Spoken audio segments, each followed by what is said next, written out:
garder la tête hors de l'eau. Mais maintenant, gloire à Dieu, ma vie au séminaire se déroule normalement. Je peux dire que je ne serai plus tenté. Le professeur le regarde alarmé et ce n'est pas la réponse à laquelle cet élève s'attendait. C'est la pire chose que j'ai jamais pu entendre, répondit le professeur surpris. Eh bien, cela me montre que vous n'êtes plus dans le combat et que Satan n'a plus à se soucier autant de vous. La technique de guerre la plus efficace contre le péché est de prier pour ne pas avoir à combattre. Dans la prière modèle, près d'un quart de ces 55 mots demandent la délivrance. Matthieu 6,13. Là, vous n'avez rien en rapport avec le discernement spirituel ou les pouvoirs spéciaux. Il ne fait pas non plus référence à une quelconque confrontation. Nous faisons un énorme bond spirituel dans notre processus de développement chrétien si nous commençons à nous concentrer moins sur la défaite de la tentation et davantage sur son évitement. Plus nous avançons vers de nouveaux territoires pour Christ, moins nos cibles seront protégées des attaques de Satan.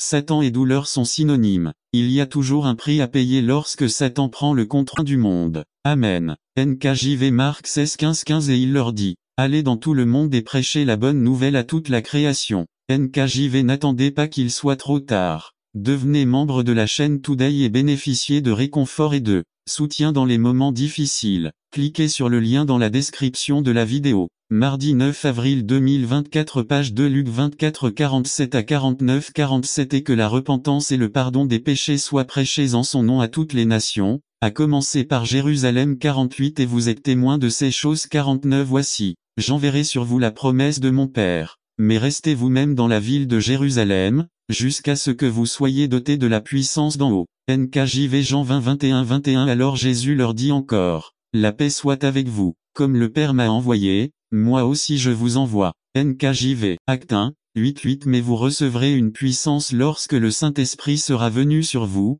et vous serez mes témoins à Jérusalem, dans toute la Judée, en Samarie et jusqu'aux extrémités de la terre. RVR 1960 IV 4e objectif Nous devons baptiser ceux qui croient au Seigneur. C'est l'un des principaux objectifs de l'Évangile qui a été négligé, l'importance du baptême a été perdue. Nous pouvons résumer ce 4e objectif par objectif. Non seulement nous avons été appelés à croire, mais nous avons été appelés à appartenir. Lorsqu'une personne fait le pas de la foi et se fait baptiser, elle dit qu'elle veut désormais appartenir au corps du Christ. Le baptême n'est pas seulement un symbole de salut, le baptême est aussi un symbole de communion. Or cette personne appartient au corps et à la famille de Dieu. Éphésiens 2 19 C'est pourquoi vous n'êtes plus des étrangers ni des étrangers, mais des concitoyens des saints et des membres de la maison de Dieu. Nive, V 5e objectif Nous devons leur apprendre à garder la parole. Rappelons-nous que la vie en Christ est une vie de résistance, de maintien dans la course comme le dit l'apôtre Paul. Il ne s'agit pas seulement de croire, il s'agit aussi de rester dans les voies de Dieu.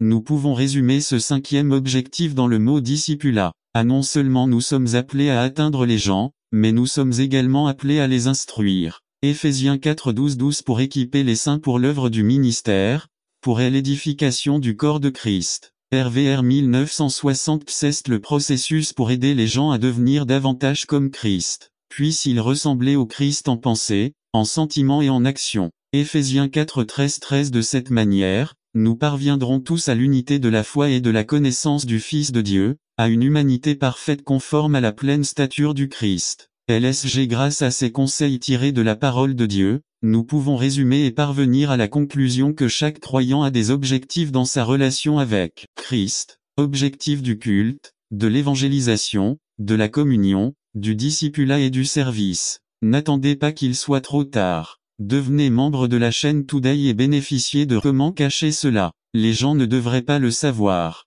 Les serviteurs savent que la transparence est un élément important du service chrétien. Nous ne pourrons tromper ni Dieu ni le peuple. Les gens savent quand nous nous cachons. Le serviteur sait que les gens ne demandent pas la perfection mais ils demandent l'honnêteté. Le serviteur honnête et transparent aura le soutien du peuple et la bénédiction du Seigneur 9. Le serviteur existe pour montrer ou exercer l'autorité. Le leader existe pour imposer l'autorité. L'autorité n'est pas le contrôle. L'autorité n'impose pas. L'autorité ne crie pas. Dieu m'a donné autorité au ciel et sur la terre, a dit le Seigneur Jésus. Mais cette autorité n'a pas été imposée, mais elle l'a été. N'attendez pas qu'il soit trop tard. Devenez membre de la chaîne Today et bénéficiez de réconfort et de soutien dans les moments difficiles. Cliquez sur le lien dans la description de la vidéo mardi 9 avril 2024 page 3 démontré dans leur mode de vie. L'autorité d'un leader est imposée et, ce faisant, détruit des vies pour lui. La chose la plus importante, ce sont les réglementations.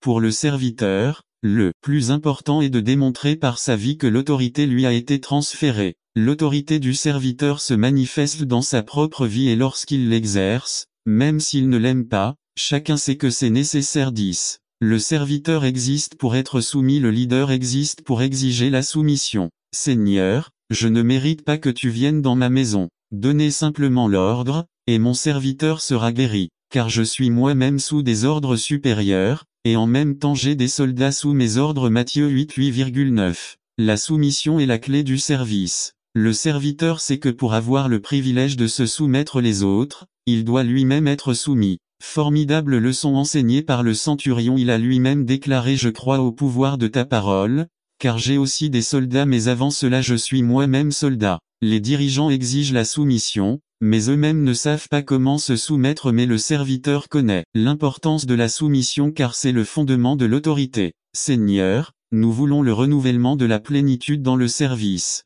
Nous avons causé beaucoup de tort à votre peuple en voulant être des dirigeants et en oubliant que notre appel était d'être des serviteurs. Nous ne voulons pas continuer à regarder votre travail à travers le prisme d'un leadership mondain et malsain, mais nous voulons retrouver le cœur des serviteurs. Nous savons que si nous renouvelons le service, la joie reviendra dans le cœur de votre peuple. Pardonnez-nous pour les fois où nous avons couru après une charge et dans cette course nous avons perdu la belle perle du service. Nous ne voulons pas d'applaudissements, de votes, d'acclamations ou de caméras, mais nous voulons votre approbation et qu'un jour nous puissions vous entendre dire: bien, bon fidèle serviteur, dans le petit que vous avez été fidèle dans tout ce que je le vais. Mettez-vous à eux. Amen. Réflexion 1.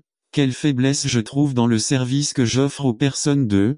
Quelle tentation dois-je surmonter. 3. Cette justice coule plutôt comme de l'eau, et la justice comme un ruisseau éternel, ou comme le dit de Bible Today. Je veux voir un flot de justice, un flot de bonnes œuvres. 5:24. Dès le prophète Zacharie. Même après la captivité babylonienne, nous trouvons des prophètes comme Zacharie avec la parole suivante. Ainsi parle l'Éternel des armées. Jugez selon la vérité. Pratiquez la bonté et la miséricorde, chacun avec son frère. N'extorquez pas d'argent à la veuve, à l'orphelin, à l'étranger et aux pauvres. Et personne ne pensera du mal dans son cœur à l'encontre de son frère. Mais ils ne voulaient pas écouter. Au contraire, ils haussaient les épaules avec rébellion et bouchaient leurs oreilles pour entendre. 7:9-10. Les psaumes. Les prophètes n'étaient pas les seuls à défendre les pauvres, les veuves et les orphelins. Nous trouvons le psalmiste proclamer: Dieu est le père des orphelins et le juge des veuves dans sa sainte demeure. 68:5. Dans le reste de l'Ancien Testament, le mot pauvre, au singulier, apparaissant une fois, tandis qu'au pluriel il apparaît 64 fois. 2. Le mot veuve, au singulier, apparaît 55 fois, tandis que veuve, au pluriel, apparaît 27 fois. 3. Le mot orphelin au singulier apparaît 29 fois, tandis que orphelin apparaît 15 fois.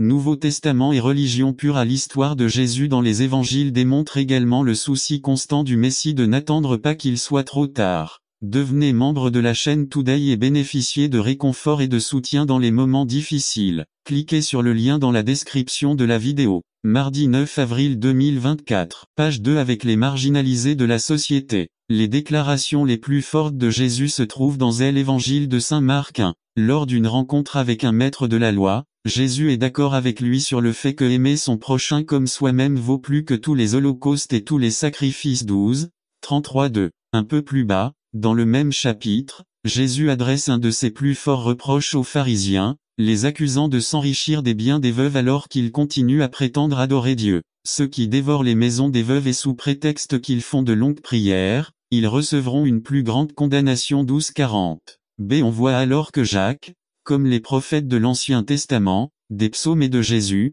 est sensible à la situation des veuves et des orphelins. 1. Il est très probable que Santiago ne pense pas seulement à ces deux groupes marginalisés de la société. Ils sont spécifiquement mentionnés, je crois, parce qu'ils étaient les plus susceptibles d'être abusés dans les temps anciens. 2. Ils symbolisent ceux qui ont été maltraités parce qu'ils étaient impuissants et pauvres. Ils n'avaient pas de défenseur public ni accès à une fondation d'aide juridique. Personne ne les protégeait des gens sans scrupules qui fondaient sur eux comme des vautours. 3. Les veuves et les orphelins représentent aujourd'hui un énorme groupe invisible dans ce pays qui doit subir toutes sortes d'abus simplement parce qu'ils sont sans papier. 4. Les veuves et les orphelins représentent ceux qui ne peuvent pas trouver d'emploi parce qu'ils n'ont pas de carte d'identité. Pensez, ne riez pas. Caca 9. Débarrassez-vous de tout ce qui pue, de tout ce qui est fuchi, de tout ce qui est mauvais. En d'autres termes, Jacques dit, comment pouvez-vous, en disant que vous êtes croyant, traîner avec vous des choses puantes? C'est le mot rejeter ou repousser est à l'impératif.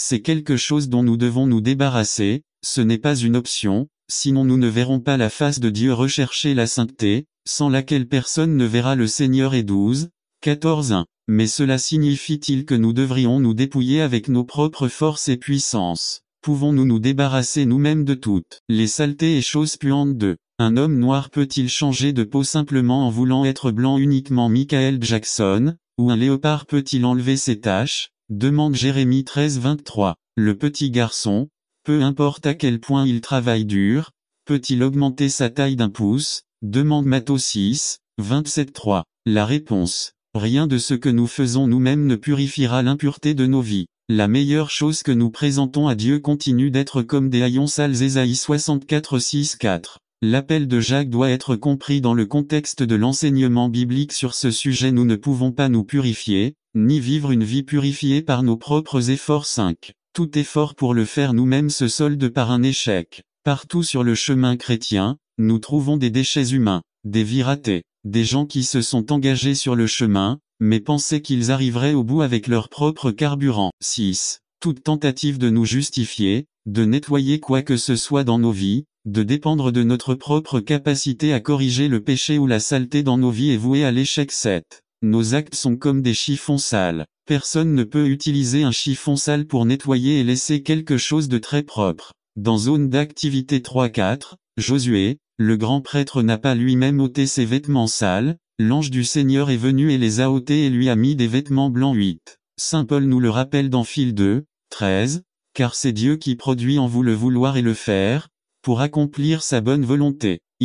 Conclusion à Jacques 1:21 énonce d'abord la négative: ôter la saleté et la méchanceté. Puis il affirme le positif, comme pour dire pour enlever la saleté et le mal, il faut ce qui suit: recevoir humblement la parole greffée qui peut sauver nos âmes. 1. La parole fait référence à la Bible, en particulier à l'Ancien Testament. La parole greffée qui peut sauver vos âmes. Comment peut-il nous apporter le salut? Le mot traduit par salut, sozo dans le Nouveau Testament a deux significations. A. Il implique le salut personnel de notre âme au dernier jour. B. Cela implique la restauration physique, la santé. 2. Par exemple, lorsque la femme qui avait une perte de sang fut guérie, Jésus lui dit: Femme, ta foi t'a accablée, n'attends pas qu'il soit trop tard. Devenez membre de la chaîne Today et bénéficiez de réconfort et de soutien dans les moments difficiles. Cliquez sur le lien dans la description de la vidéo. Revêtu l'homme nouveau, qui se renouvelle pour la pleine connaissance, selon l'image de celui qui l'a créé. C'est l'exhortation à vivre une vie pure émise par Paul dans un contexte eschatologique.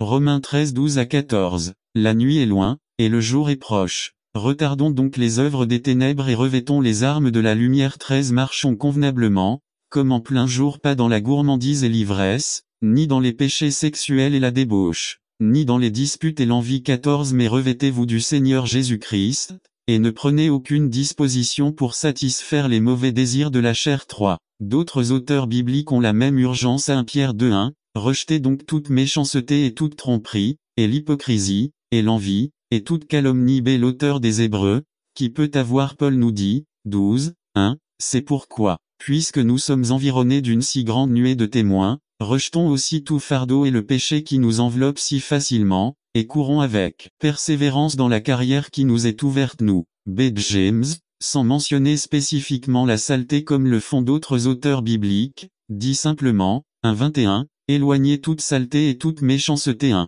Rappelez-vous que lorsque Jacques écrit, la seule écriture dont il dispose est l'Ancien Testament. Il avait sûrement entendu prêcher les autres apôtres, mais depuis la mort de Jacques vers 46 après J.C., peut-être que la lettre de Paul aux Thessaloniciens était la seule qui existait.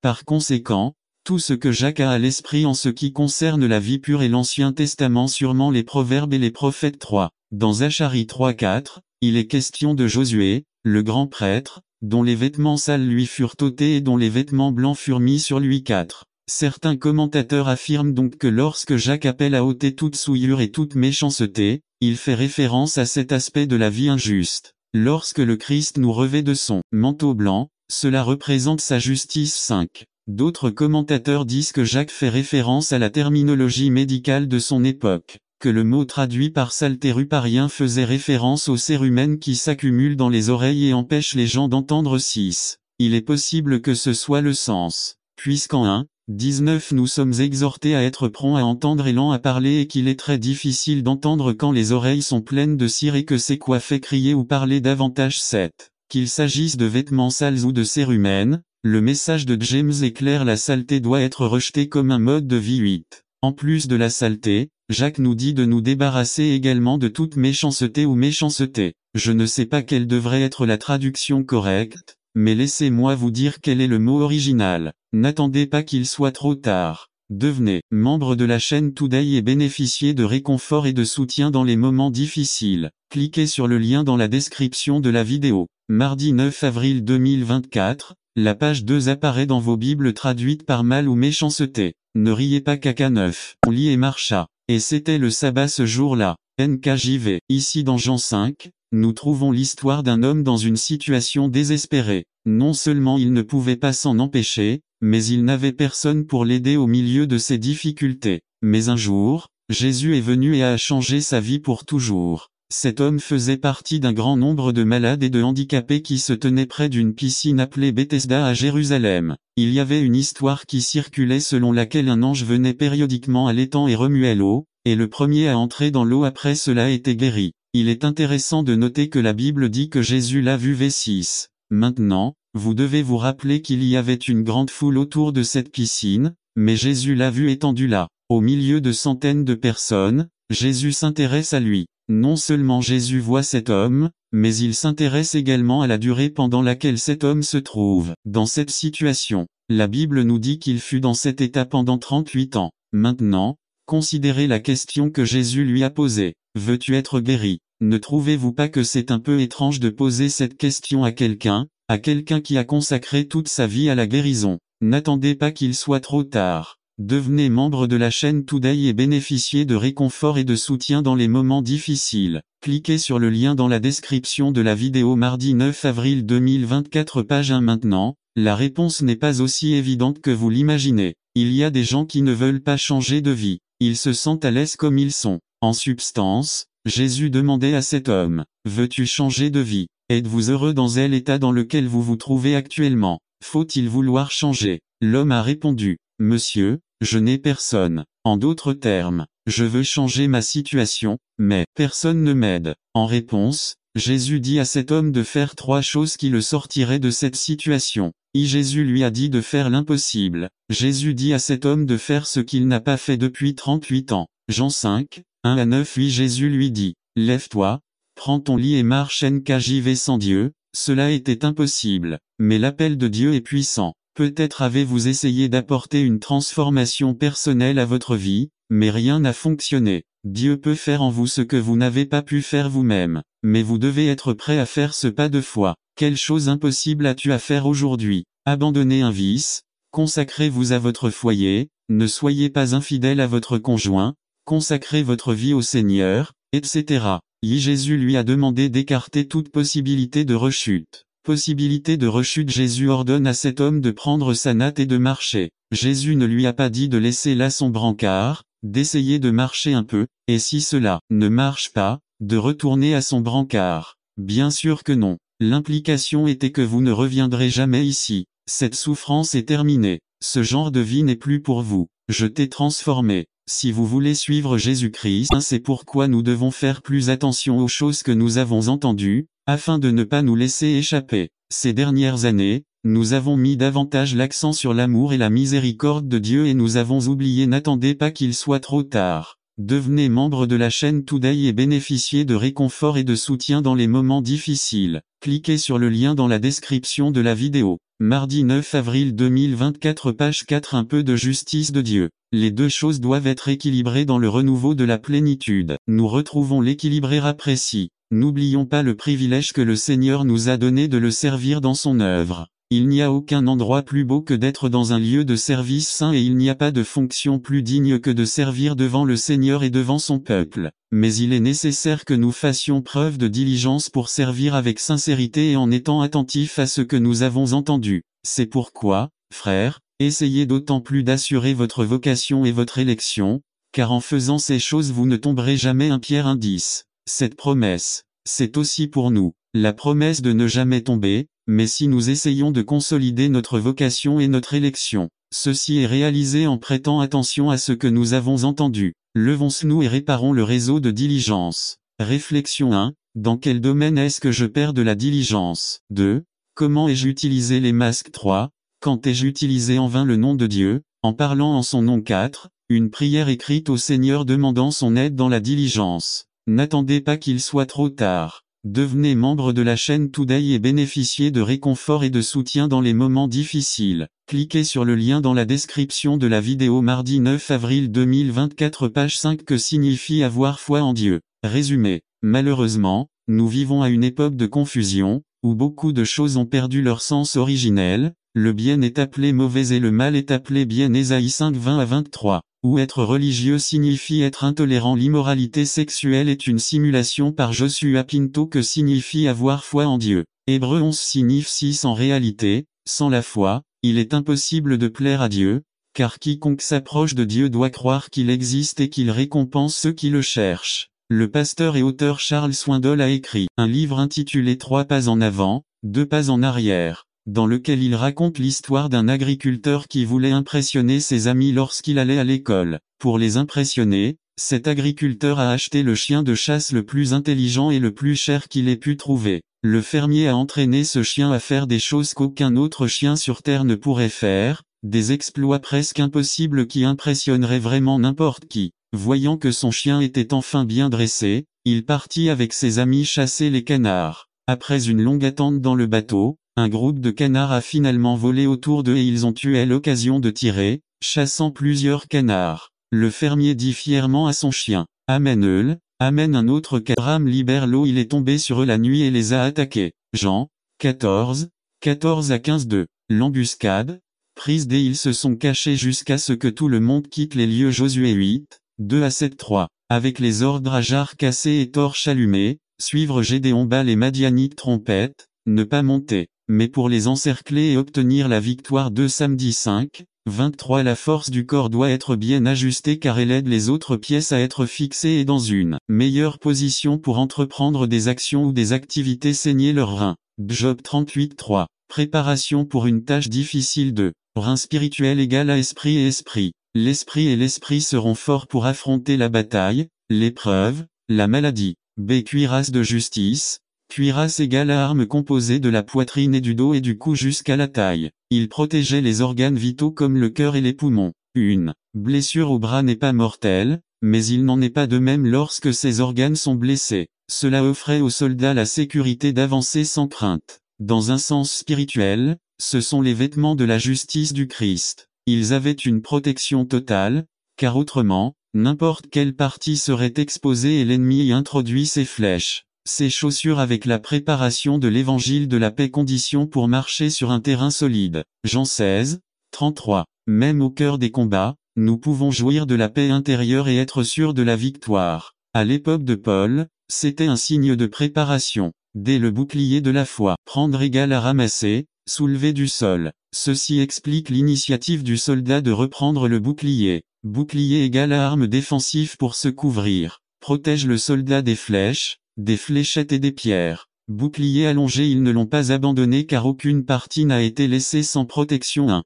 Il était courant d'oindre les boucliers avec de l'huile afin de ne pas attendre qu'il soit trop tard. Devenez membre de la chaîne Today et bénéficiez de réconfort et de soutien dans les moments difficiles. Cliquez sur le lien dans la description de la vidéo. Mar 9 avril 2024 page 2. Ils reflèteront les rayons du soleil, aveugleront l'ennemi et le détourneront de leur objectif. 2 Samedi 1er, 21, Isaïe 21, 5-2. Dans le spirituel, la foi solide qui vient de l'écoute de la parole et qui est basée sur la croix, celui qui nous permet de résister à la tentation, suffisamment fort et puissant pour affronter toute attaque contre quelque chose d'inoffensif.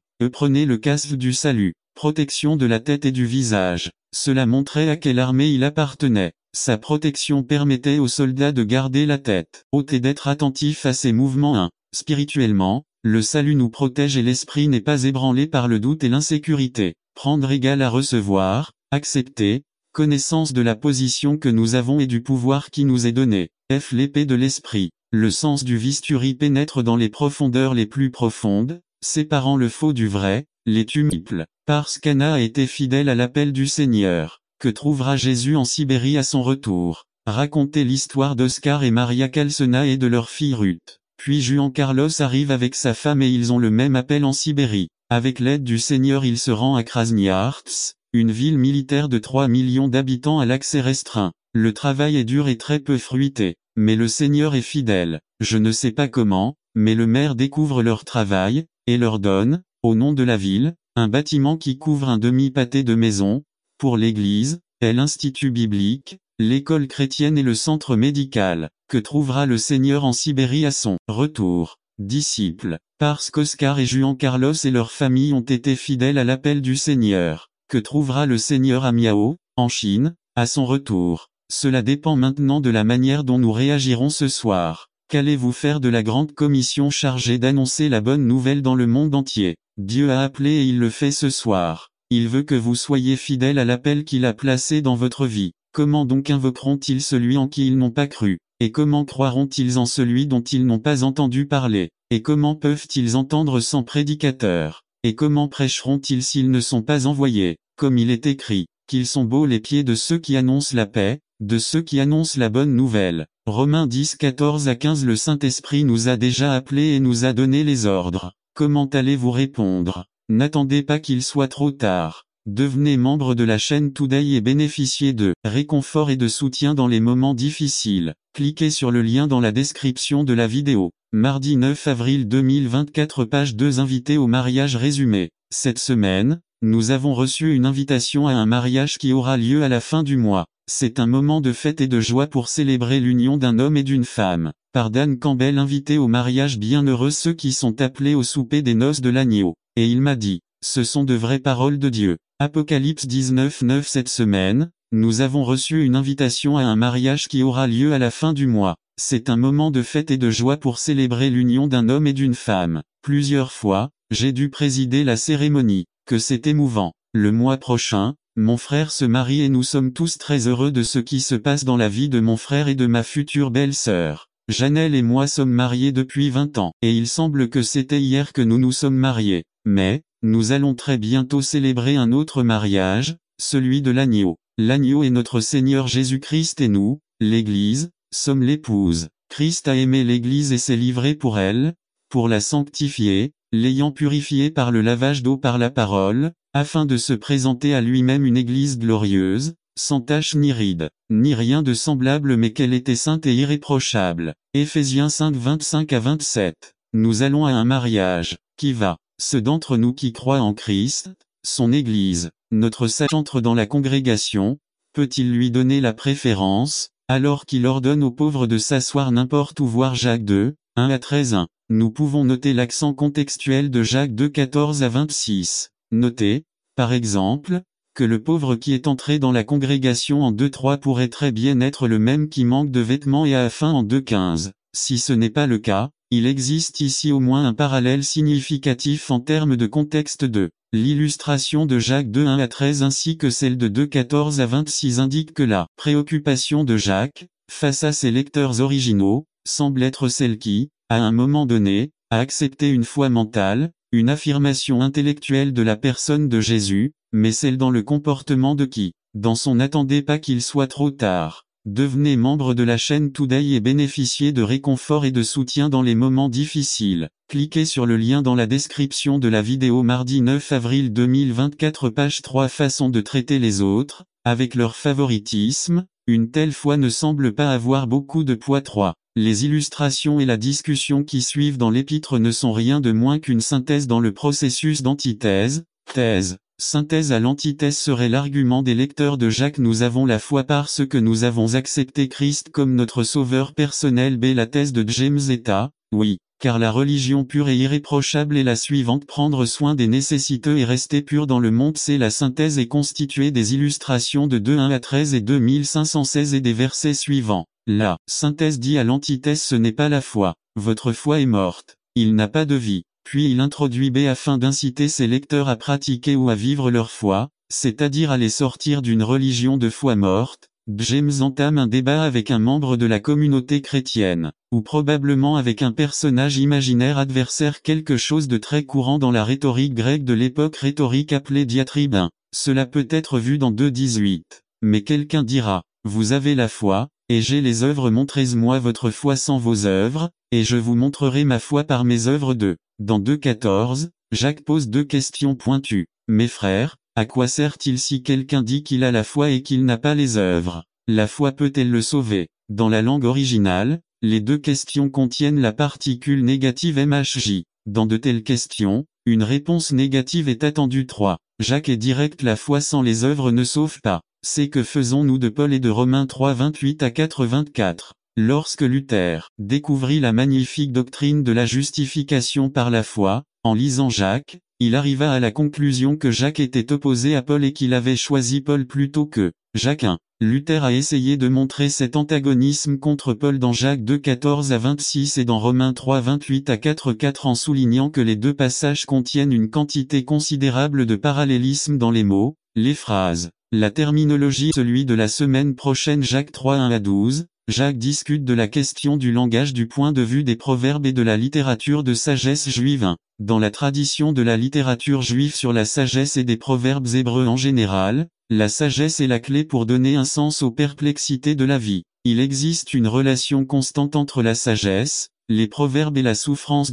Une lecture attentive des proverbes de Salomon et d'autres textes juifs sages révèle que la parole incontrôlée est la cause de nombreuses souffrances. 3. Dans ce passage, Jacques utilise une série de proverbes pour corriger la manière destructrice dont la langue était utilisée et les souffrances qu'elle provoquait. 4. Ce que Jacques va dire à propos de la langue s'inscrit dans le contexte des souffrances que certains membres de la congrégation causaient, non seulement par leur comportement discriminatoire envers les pauvres et leur omission d'aider les impuissants, mais aussi par leur propre langage. Nous devons noter le lien qui existe entre le chapitre 2 et le chapitre 3. Rappelez-vous que Jacques n'a pas écrit en chapitres et en versets. La division est intervenue des siècles plus tard. 1. Remarquons alors comment se termine le chapitre 2 de Jacques, verset 26. Car, de même que le corps sans l'esprit est mort, de même la foi sans les œuvres est morte. 2. Sans avoir à introduire plus que ce qui est nécessaire dans le texte d'aujourd'hui, il faut néanmoins se demander quel est le lien logique que Jacques voulait établir ici. 3. J'ose dire que les œuvres qui viennent de la foi ne se limitent pas à des actes ou des faits. Ce qui sort de la bouche sont aussi des œuvres de la chair ou œuvres de l'esprit. 4. Un autre élément important qu'il faut noter avant de continuer est que la synthèse de Jacques au chapitre 2 où il ignore la veuve, l'orphelin, l'impuissance, etc. naît de sa thèse de Jacques 1:27.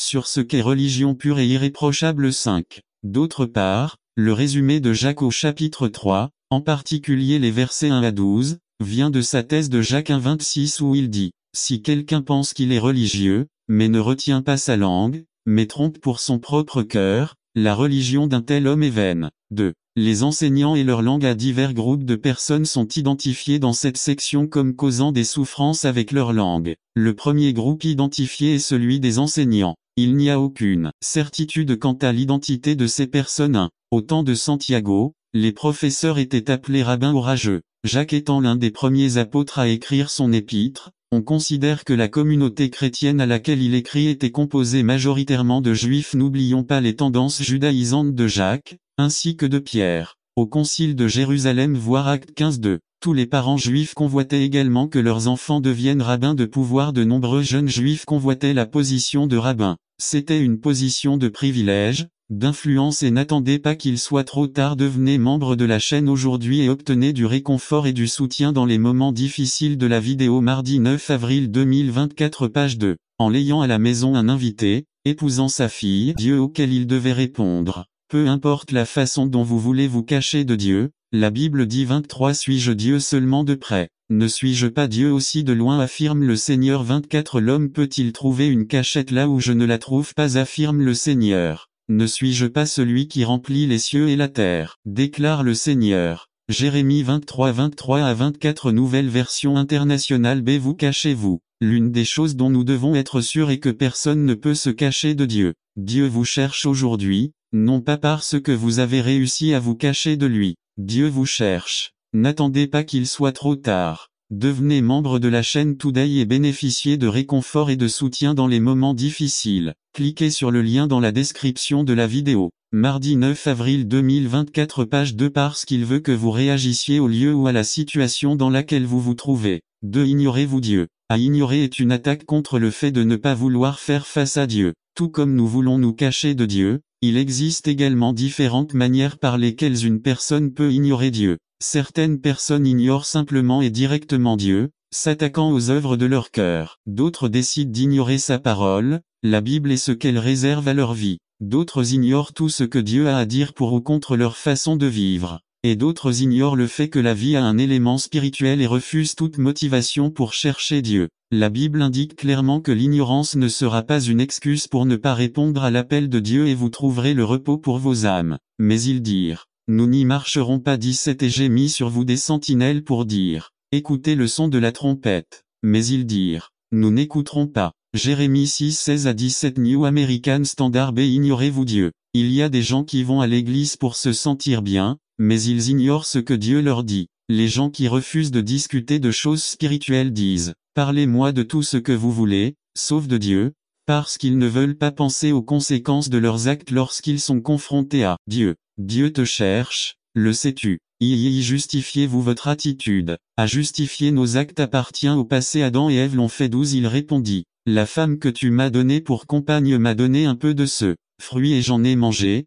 13 Alors le Seigneur Dieu demanda à la femme, qu'as-tu fait? Le serpent m'a trompé et j'ai mangé, répondit-elle. Genèse 3 12 à 13 Nive Aaron voulait également justifier ses actions 21 Et Moïse dit à Aaron, que t'a fait ce peuple, pour que tu lui fasses commettre un si grand péché 22 Et Aaron dit, que mon Seigneur ne se fâche pas. Vous connaissez les gens qui sont enclins au mal 23 Car ils m'ont dit, fais de nous des dieux qui marchent devant nous car nous ne savons pas ce qui est arrivé à ce Moïse, l'homme qui nous a fait sortir du pays d'Égypte 24 Et je leur répondis, qui a de l'or, rangez, et ils me l'ont donné, et je l'ai jeté au feu, et ce veau est sorti. Exode 32 21 à 24 LSG Qui peut oublier le roi Saul 20 J'ai obéi au Seigneur. Saul a insisté. Peut-être qu'ils ne savent simplement pas comment utiliser ou bien coordonner le temps. Saviez-vous que vous avez le même temps que D.I. Graham, le même temps que Luis Papol et Alberto Mottosi? Saviez-vous que vous avez le même temps que le pasteur Varga? Saviez-vous que le temps que Dieu qu'il vous donne est exactement le même temps qu'il me donne? Je n'ai jamais savé que Dieu dit bien,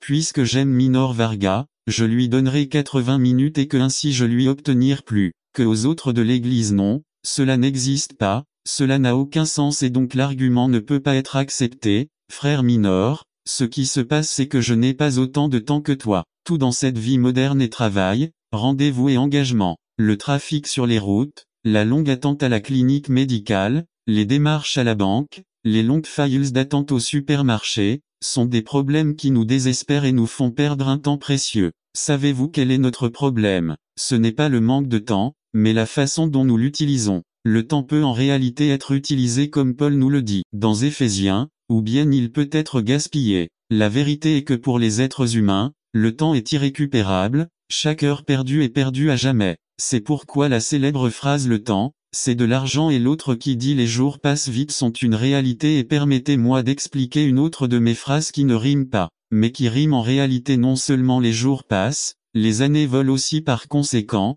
Faisons bon usage de notre temps dans le ministère et dans tous les domaines de notre vie. Jésus l'a fait 4. Jésus a visité ses disciples Saint Matthieu 8 14,15-14 Jésus se rendit chez Pierre et vit sa belle-mère couchée dans son lit avec de la fièvre 15 Puis il lui toucha la main et la fièvre la quitta Elle se leva et car aujourd'hui je dois rester dans ta maison 5 Quand Jésus arriva à cet endroit, levant les yeux, il le vit et lui dit, Zachée, dépêche-toi, Saint Luc 19, 5,66 Puis il descendit précipitamment et l'accueillit avec joie. Message à l'église de notre ami de Porto Rico, combien veulent que le pasteur, les dirigeants et les diacres viennent chez eux pour prendre un café dans le Posillo cassé. Toutes les personnes présentes ont levé la main, se sont levées et ont ensuite applaudi. Pour Dieu, la visite est de la plus haute importance. A. Il a visité Adam en Éden, B. Il a visité Moïse dans le buisson ardent, C. Il a visité les êtres humains à travers son Fils Jésus-Christ pour leur offrir le salut et la vie éternelle.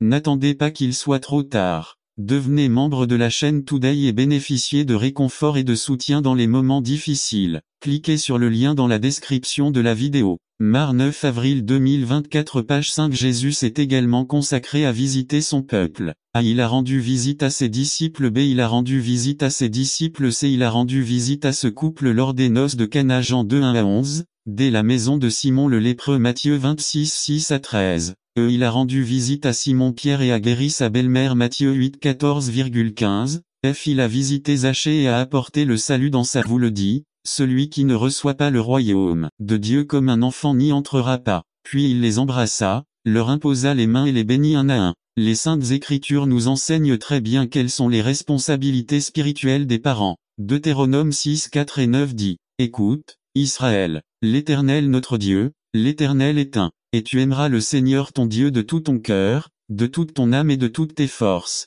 Et ces paroles que je vous commande aujourd'hui doivent rester dans votre cœur et vous les répéterez à vos enfants, et vous en parlerez, assis dans votre maison, et en marchant sur le chemin, et quand vous vous coucherez, et quand vous vous levez et tu les liras comme un signe sur ta main, et ils seront une façade entre tes yeux et tu les écriras sur les poteaux de ta maison et sur tes portes. » Dans Matthieu 18 10 et 14, il nous parle de l'importance des enfants. Veillez à ne mépriser aucun de ces petits. Parce que je vous le dis, ces anges au ciel voient toujours le visage de mon Père qui est au ciel. Ce n'est pas la volonté de notre Père qui est aux cieux qu'un de ces petits soit perdu. Conformément à la pratique de l'Église du Christ, nous consacrerons cet enfant à Dieu. Nous reconnaissons la souveraineté de notre Seigneur Jésus-Christ. Nous confessons que sur nos vies et sur celles de nos enfants, Christ est roi et Seigneur et nous nous engageons, autant que possible, à instruire les enfants de sa loi et de sa sainte volonté. Nous amenons à Dieu les enfants qu'il nous a confiés, nous les lui consacrons. Nous implorons pour eux le don le plus précieux qui puisse correspondre à cette vie, la bénédiction de Dieu. Discours aux parents. À vous, parents, Dieu a confié le soin d'une vie qui peut être une bénédiction pour beaucoup, comme elle peut être une malédiction pour beaucoup, et d'abord pour vous-même. N'attendez pas qu'il soit trop tard. Devenez membre de la chaîne Today et bénéficiez de réconfort et de soutien dans les moments difficiles. Cliquez sur le lien dans la description de la vidéo. Mardi 9 avril 2024. Page 1. Accomplir un devoir si sacré dans la crainte de Dieu. Votre amour pour cet enfant vous apprendra à connaître l'amour de Dieu votre Père. Aimez-le donc, en toutes circonstances. Écoutez la parole pour vous. Et vous, Père, n'irritez pas vos enfants mais élevez-les dans la discipline et l'exhortation du Seigneur. Éphésiens 6 4. Adressez-vous aux parents. Frères et sœurs, vous êtes le principal responsable, devant Dieu, devant qui vous amenez cet enfant à se consacrer. Je vous exhorte, vivez une vie chrétienne devant votre enfant afin qu'il apprenne ce que signifie être un vrai chrétien. Faites de votre maison une école où vous pourrez recevoir l'enseignement des Saintes Écritures. Assurez-vous de l'emmener au temple afin qu'il puisse en apprendre davantage sur Dieu et apprendre à communier avec les saints. Priez pour son salut lorsqu'il atteindra l'âge où il pourra accepter Christ comme son sauveur. Promettez-vous devant Dieu et ses témoins. Les parents répondront. S'adresser à la congrégation. La congrégation assume également sa responsabilité devant Dieu. Je vous conseille, faites tout votre possible pour offrir un environnement d'adoration et d'enseignement où cet enfant peut entendre la parole de Dieu. Soyez un exemple pour toute œuvre morte et de toute culpabilité pour servir le Dieu vivant, avec une conscience pure. Hébreux 9 13 à 14. Où la présence de Dieu coule, de telle manière qu'elle est un instrument de bénédiction dans l'œuvre où Dieu l'a placée. Verset à mémoriser. Romains 13 1. Que chacun se soumette aux autorités supérieures parce qu'il n'y a d'autorité que de Dieu, et celles qui viennent de Dieu ont été établies. 13 2. Ainsi, quiconque s'oppose à l'autorité résiste à ce que Dieu a établi et ceux qui résistent s'attirent la condamnation. Romains 16 17. Mais je vous exhorte, frères, à prêter attention à ceux qui provoquent des divisions et des trébuchements contre la doctrine que vous avez apprise, et à vous séparer d'eux. Hébreux 13 17. Obéissez à vos bergers et soumettez-vous à eux parce qu'ils veillent sur vos âmes, comme ceux qui doivent rendre compte afin qu'ils le fassent avec joie et non avec plainte, car cela ne rapporte rien. N'attendez pas qu'il soit trop tard. Devenez membre de la chaîne Today et bénéficiez de réconfort et de soutien dans les moments difficiles. Cliquez sur le lien dans la description de la vidéo. Mardi 9 avril 2024 page 3 Les batailles de la vie résumées. Un aperçu des batailles de la vie et de la façon dont Dieu nous donne la victoire. Par Eduardo Quintana. Combat de la vie. Nous avons tous des combats que la vie nous présente. En groupe de 2 ou 3, écrivez des exemples de batailles auxquelles nous sommes confrontés quotidiennement. A, B, C, D. 2. N'oubliez pas que notre conflit est spirituel. A. Une bataille interne. Romains 7, 23. Mais je vois une autre loi dans mes membres, qui se rebelle contre la loi de mon esprit et me rend captif de la loi du péché qui est dans mes membres. B. Ennemis invisibles. If 6, 12. Car nous n'avons pas à lutter contre la chair et le sang,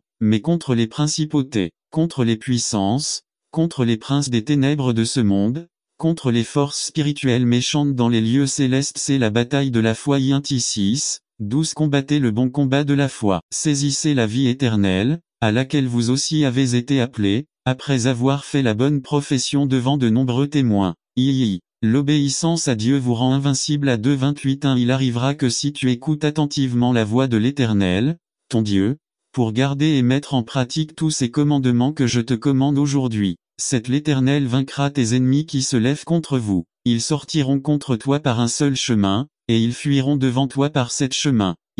Dieu promet de nous donner la victoire sur les mauvaises influences des hommes. IPS 44, 5. Par toi nous secourons nos ennemis. En ton nom nous piétinons nos adversaires. B. Sur les forces spirituelles du mal. Luc 10, 19. Voici, je vous donne le pouvoir de fouler aux pieds les serpents et les scorpions, 11. Et toute la puissance de l'ennemi, et rien ne vous fera de mal. N'attendez pas qu'il soit trop tard. Devenez membre de la chaîne Today et bénéficiez de réconfort et de soutien dans les moments difficiles. Cliquez sur le lien dans la description de la vidéo. Mardi 9 avril 2024 page 1c. À propos des afflictions les plus graves. 08, 35. 2024 page 1. À la soumission aux autres honore Dieu. 1 Pierre 2, 13. Soumettez-vous, pour l'amour du Seigneur, à toute autorité humaine. B. Lorsque nous nous soumettons, cela embellit et renforce notre témoignage. 1 Pierre 2, 15. Car telle est la volonté de Dieu, qu'en faisant le bien, il fasse taire l'ignorance des insensés. Le manque de soumission est la cause de la plupart des divisions au sein d'une institution et même au sein de l'Église elle-même. Le témoignage le plus puissant que nous puissions avoir en tant qu'Église est de nous soumettre et de faire ce que dit Philippiens 2, 1 à 5. C'est pourquoi, si vous ressentez quelque encouragement dans votre union avec Christ, quelque réconfort dans son amour, quelque communion dans l'esprit, quelque affection attachante, remplis-moi de joie d'avoir la même opinion, le même amour, unis d'âme et de pensée. 3. Ne faites rien par égoïsme ou par vanité. Considérez plutôt avec humilité les autres comme supérieurs à vous-même. 4. Chacun doit veiller non seulement à ses propres intérêts mais aussi à ceux des autres. 5. Votre attitude doit être semblable à celle de Jésus-Christ. LSG. Après que Pierre nous ait donné ce commandement très difficile et nous ait aidé à en comprendre la motivation, il nous donne ensuite 2 situations pratiques dans lesquelles ces principes de soumission doivent être appliqués.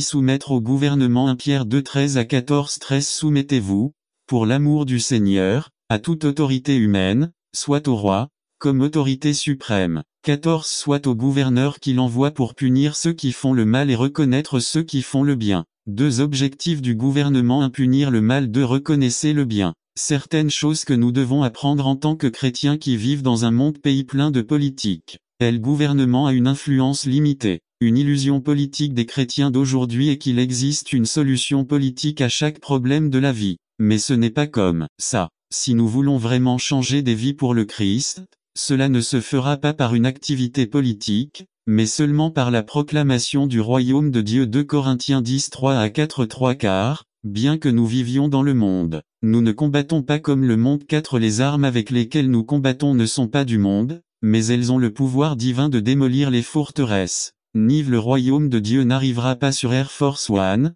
Chuck Colson. B. Vous vous tenez à l'ombre de la croix. La rébellion contre le gouvernement donnera à certains une mauvaise perception de la foi chrétienne. Nous n'avons aucune trace de Jésus attaquant le gouvernement de son époque et c'était un gouvernement corrompu. N'attendez pas qu'il soit trop tard. Devenez membre de la chaîne Today et bénéficiez de réconfort et de soutien dans les moments difficiles. Cliquez sur le lien dans la description de la vidéo. Mardi 9 avril 2024 page 2. Faites attention à ce que votre influence politique n'éloigne pas les gens du seul qui peut les sauver. s'éviter les attitudes extrêmes envers le gouvernement. Les chrétiens adoptent parfois de mauvaises approches en matière de gouvernement, nous nous tournons complètement contre la politique, nous cédons à tout ce que dit la politique. Une ex-famille et n'abandonnerait pas Dieu. Genèse 34, 3 à 4. Je ne pouvais pas non plus lui trouver beaucoup de femmes, il n'y en avait qu'une. Deutéronome 17, 17. N'attendez pas qu'il soit trop tard. Devenez membre de la chaîne Today et bénéficiez de réconfort et de soutien dans les moments difficiles. Cliquez sur le lien dans la description de la vidéo.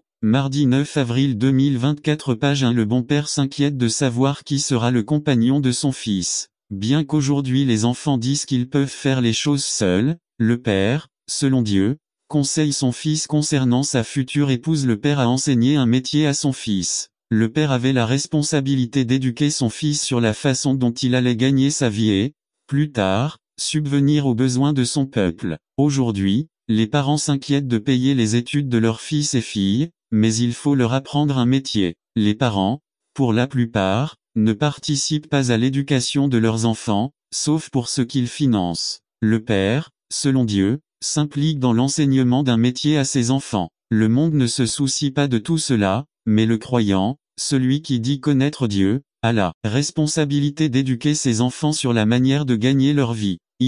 Responsabilité financière. Dans les temps anciens, le père devait subvenir aux besoins financiers de son peuple. Le soutien de sa famille devait venir du père. Paul dans le Nouveau Testament enseigne dans 1 Timothée 5:8 que si un soi-disant croyant ne pourvoit pas à ses propres besoins, il a renié la foi et a fait pire qu'un incroyant. La responsabilité économique ne consiste pas simplement à fournir de l'argent à la famille, c'est à apprendre à l'utiliser. De nombreux parents pensent que donner à leurs enfants tout ce qu'ils veulent leur fera du bien. Nous devons enseigner, en tant que parents qui servent Dieu, comment utiliser l'argent à bon escient. Le don de Dieu ne s'achète pas avec de l'argent. Actes 8, 20 à 21. Ne pas aimer l'argent. L'argent est un moyen, pas une fin. Matthieu 6, 19 à 20. Ecclésiaste 5, 9 7h12. 1 Timothée 6, 10 enseigne sur la dîme. Genèse 14, 20. Luc 11, 42. Nous avons le meilleur exemple d'un père en Dieu qui sait tout de ses enfants, ceux qui ont été engendrés par Dieu. Jean 1, 12 à 13. Il sait même combien de cheveux nous avons sur la tête. Il sait combien de cheveux nous avons sur notre tête. Matthieu 10, 30. Et même les cheveux sur ta tête sont tout comptés. Il est notre Père. Isaïe 63, 16. Car tu es notre Père, bien qu'Abraham ne nous connaisse pas, et qu'Israël ne nous reconnaisse pas non plus. Toi, ô accent circonflexe Seigneur, tu es notre Père, depuis les temps anciens ton nom est notre Rédempteur. Psaume 27, 10. Car même si mon père et ma mère m'ont abandonné, l'Éternel me reprendra, il nous protège. Psaume 91, 3 à 4, 14 à 16. Car il vous délivre du piège du chasseur et de la peste mortelle. De ses plumes il te couvre, et sous ses ailes tu trouves refuge. Son bouclier et son rencryption. De la vidéo mardi 9 avril 2024 page 2. Le rocher spirituel qui les accompagnait, et le rocher était Christ. Mais le plus grand, l'un d'entre eux n'a pas plu à Dieu et leurs corps ont été abandonnés dans le désert.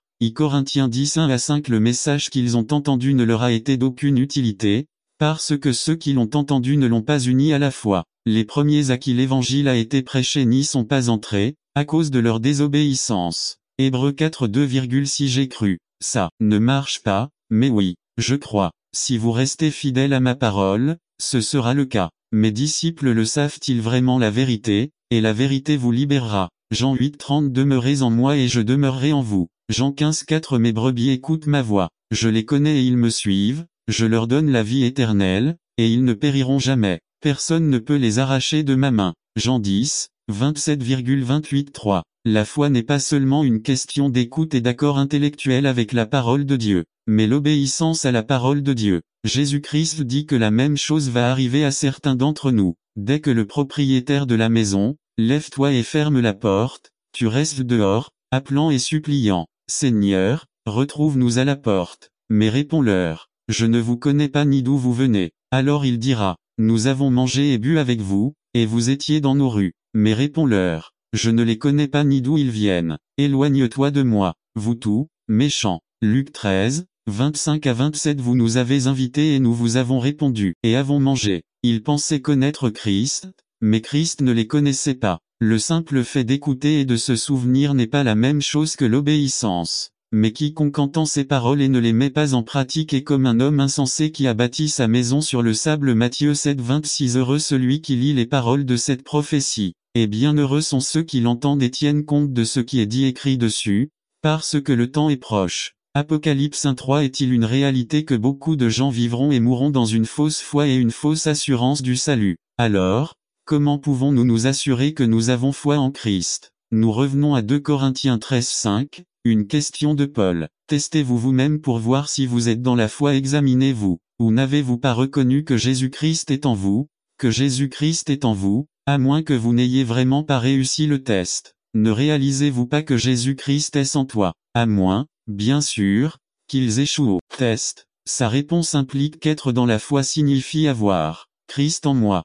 Jean 5:10. Celui qui a Jésus-Christ a la vie. La foi, c'est avoir Christ en moi, n'est-ce pas? Alors, comment puis-je vraiment être sûr que Jésus-Christ est en moi? Jean 3:24. Ceux qui obéissent à ses commandements habitent et vivent en eux. N'attendez pas qu'il soit trop tard. Devenez membre de la chaîne Today et bénéficiez de réconfort et de soutien dans les moments difficiles. Cliquez sur le lien dans la description de la vidéo. Mardi 9 avril 2024. Qu'il puisse l'appeler votre lumière. Et Dieu dit, que votre lumière brille devant les hommes, afin qu'ils voient vos bonnes œuvres, et glorifient votre Père qui est aux cieux. Il dit que lorsque les hommes verront cette lumière, ils reconnaîtront qu'elle n'est pas celle des hommes. L'homme n'est pas capable de produire cette lumière. Cette lumière ne peut venir que de Dieu.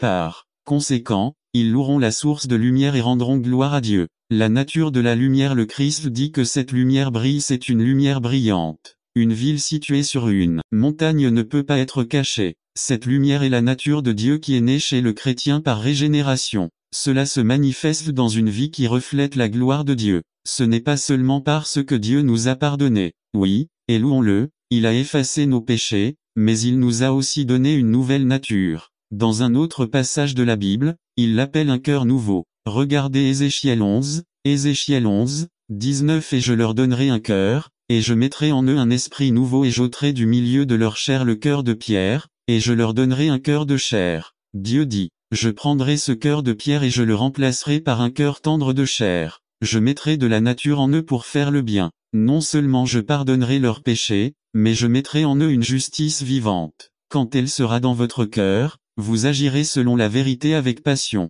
Le Nouveau Testament dit que cette lumière est la parole même de Dieu. 2 Corinthiens 3, 2-3. Vous êtes nos lettres, écrites dans nos cœurs, connues et lues de tous les hommes. 3 Étant manifeste que vous êtes une lettre de Christ émise par nous, écrite non avec de l'encre, mais avec l'Esprit du Dieu vivant, non pas sur des tables de pierre, mais sur des tables de chair du cœur. Frères, quand il y a quelque chose d'écrit dans votre cœur, quelque chose au centre de votre âme, vous le poursuivrez avec passion. Nous voyons donc que l'essence de cette lumière est la pure justice, née dans le cœur par la régénération de l'Esprit du Dieu vivant. C'est en réalité la justice de Dieu, mais elle est la nôtre dans la mesure où nous la possédons. N'attendez pas qu'il soit trop tard. Devenez membre de la chaîne Today et bénéficiez de réconfort et de soutien dans les moments difficiles. Cliquez sur le lien dans la description de la vidéo. Mardi 9 avril 2024 page 3. Ainsi, nous avançons, non pas notre justice, mais la justice de Dieu. Ce principe se retrouve tout au long de la Bible, c'est ce qu'on appelle la justice imputée. Romains 4,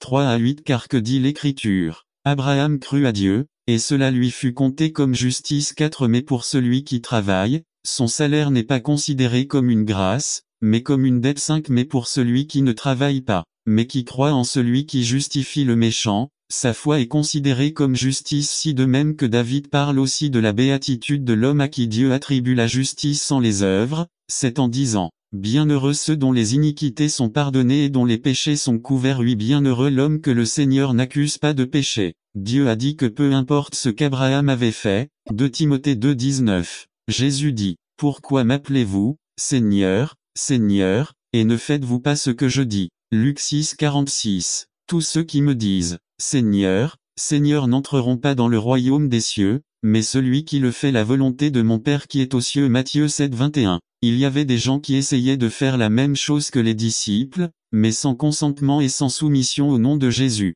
Ceux-ci ont vécu une expérience très effrayante et honteuse, pour ne pas s'être conformés à l'autorité supérieure. L'histoire d'Actes 19:13-16 dit 19:13 Mais certains Juifs, exorciste, itinérant, cherchait à invoquer le nom du Seigneur Jésus sur ceux qui avaient de mauvais esprits, en disant, « Je vous adjure par Jésus, que Paul prêche 19, 14 Il y avait 7 fils d'un Séva, juif, grand prêtre, qui faisait cela 19, 15 Mais le mauvais esprit répondit et dit, « Je connais Jésus, et je sais qui est Paul mais qui es-tu? N'attendez pas qu'il soit trop tard. » Devenez membre de la chaîne Today et bénéficiez de réconfort et de soutien dans les moments difficiles. Cliquez sur le lien dans la description de la vidéo. Mardi 9 avril 2024 page 3-19, 16 Et l'homme en qui était le mauvais esprit, sautant sur eux et les dominant, était plus fort qu'eux, de sorte qu'ils s'enfuirent de cette maison blessés et nus. La Bible nous enseigne que le péché est une porte ouverte sur Satan Acte 5:3. Il utilisera toujours vos fautes pour